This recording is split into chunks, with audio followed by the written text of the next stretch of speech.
I'm in Gloucester. Is it Gloucester? Gloucester. I'm in Gloucester, Massachusetts right now. The seasidiest town that I've been to in some time. Okay, so me and Nate were just walking down the street because downtown is that way and our first destination is this way. And the street just cuts off here. The street just cuts off and turns into a beach. Just like a full-on beach. We got street to beach service. This video a week thing is hard, but one of the things that I like about it is it's forcing me to constantly do things that I wouldn't usually do and forcing me out of my comfort zone in that way. I had never heard of Gloucester, Massachusetts. Gloucester, Massachusetts.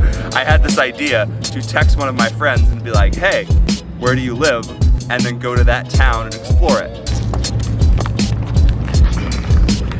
Nate here was the friend that I selected. I need to stop calling it Gloucester. I'm gonna start saying Gloucester to throw you off. I know, okay. I found a list on the town website entitled Top 10 Bucket List Things to Do in Gloucester. Gloucester! We are going to do all 10 of the things on that list in one day so that I feel like I fully experienced the Gloucester experience. First thing on that list is this statue. Right there.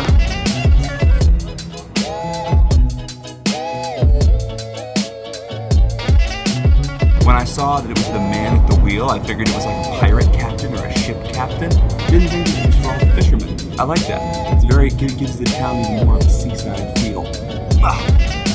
Anyone who knows me understands why a list entitled Top 10 Bucket List Items in Gloucester would catch my attention. Number 2, and next on our list, is fresh seafood.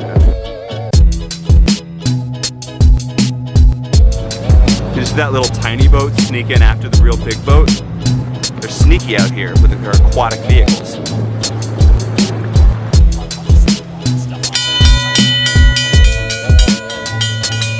Here we go.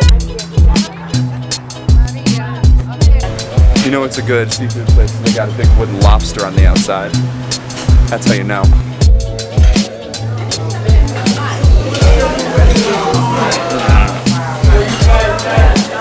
I'm very full. I am moderately full. He's moderately full. I'm incredibly full. You could say that I feel like a beached whale, which will be perfect for our next activities.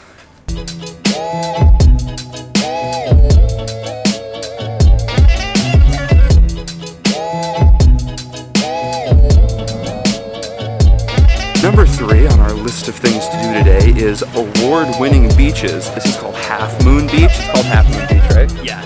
Because it's just shaped like a perfect half moon. It's like the cutest little beach that I've ever seen. It's so tiny, but it's such there's rocks on either side of it, up that side and then up this side. Being up there on that rock and walking along this beach, I do feel like I've gotten the full beach experience, or as much of the beach experience that I'm going to get given that I am in jeans. What I like here is the juxtaposition of like this very beachy beach with then ominous stone steps up into forest.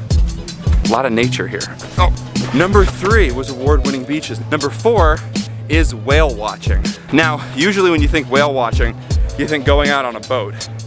I imagine that requires a bit more money to be put into it than I was interested in, and a bit more planning to be put into it than I did. So instead of going whale watching, me and Nate are gonna sit on this bench and look at the ocean and watch for whales. How is that? Yeah. That's a boat. Okay, it says whale watching, not whale seeing, so we've technically been watching for whales. I say we can check it off. Whale watching? Check. If you can't tell from my glistening face, it's getting pretty hot out here. Lucky for us, 5 on the list is Main Street businesses. So we gotta do a little bit of shopping.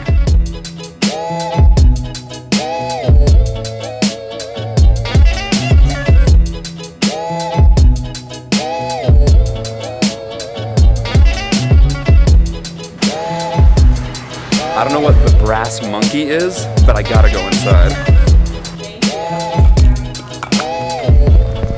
Fake lemons. I think I'm in the women's section. Wicked Pissa. There's a whole Wicked Pissa section.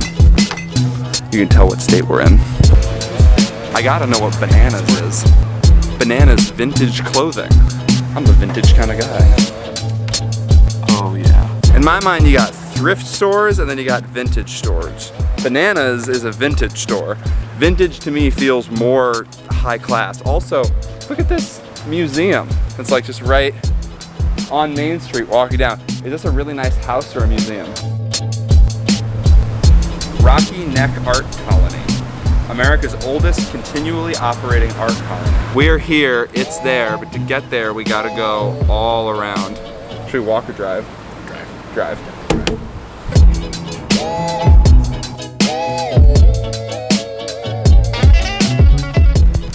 So Nate has informed me that this whole section of streets is the art colony. For some reason when it said art colony, I figured it was one store or one gallery.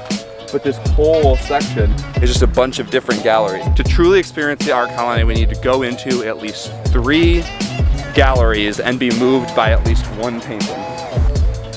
It just looks so hobbity.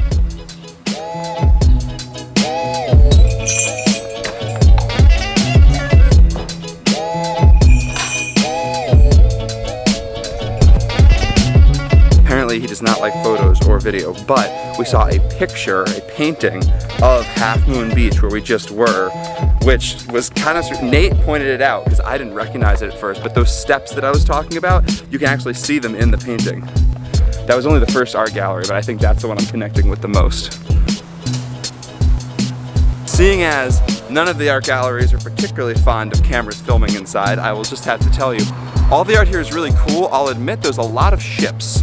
Everybody here seems to be very fond of ships and beaches, which happens to be also some of the primary attractions of the Gloucester area. I think you could spend a whole afternoon going down this little street of all these galleries if they're all open and just going in and looking around. But we don't have time to spend a whole afternoon doing that because we have to hit number 7, which is we have to see a schooner. How are we gonna do that? There's that fishing man again.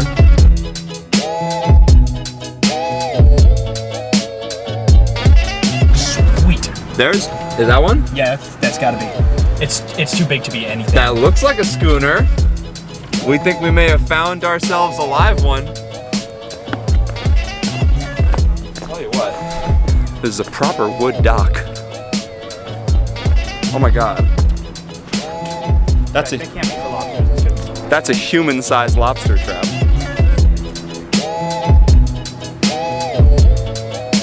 So in the actual article, they said that Gloucester is home to many sailing vessels, and the most iconic one is the Adventure. And that's actually the one that we came across right here. The most iconic vessel in all of Gloucester. We can now move on to number 8 on our list, which is maritime history. I'm not sure how I exactly check that item off, besides learning a maritime historical fact. Lucky enough for me, right across from the big ship over there, we have Gloucester Maritime Heritage Center. We do have an admission price. It's $10 for adults and $7 for students. Can I learn anything in the gift shop? By Curious Critters of Massachusetts. Well, I'm sure we can learn a fact in there. Wait, Curious Critters Marine. Wait, it's a buoy bat. I love that. Thank you. It's a shame we can't jump at the same time.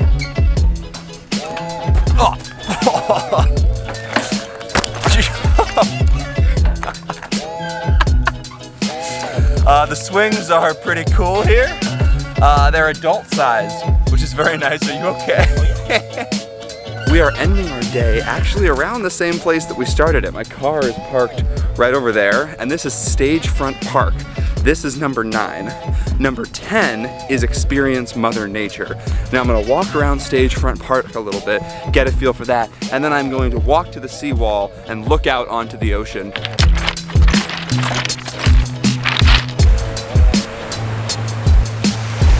Even though I do love to explore things, and when I'm left to my own devices, I really do take time to explore, The reason I'm here today is because I needed to post some kind of video, and because I needed to do something, because I needed to have some kind of content, it drove me to actually come and experience this place that I never would have experienced without it. Is it a town or a city? I have now completed the city of Gloucester's top 10 bucket list things that you need to do while you're in Gloucester. This video has obviously been about Gloucester, but the larger point of this video is that look around to just places that you've never been to. Zoom out of Google Maps and see if there's a town that you've never heard of and go explore it. Or do what I did, ask your friend where they're from and go visit there. Now I'm going to sign off by skipping rocks on this beach.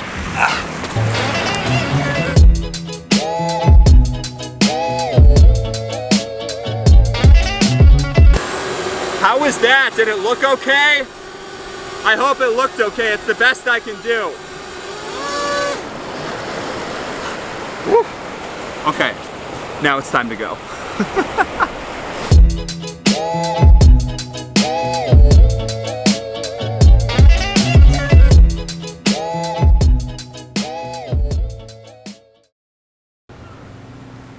Do I look cute?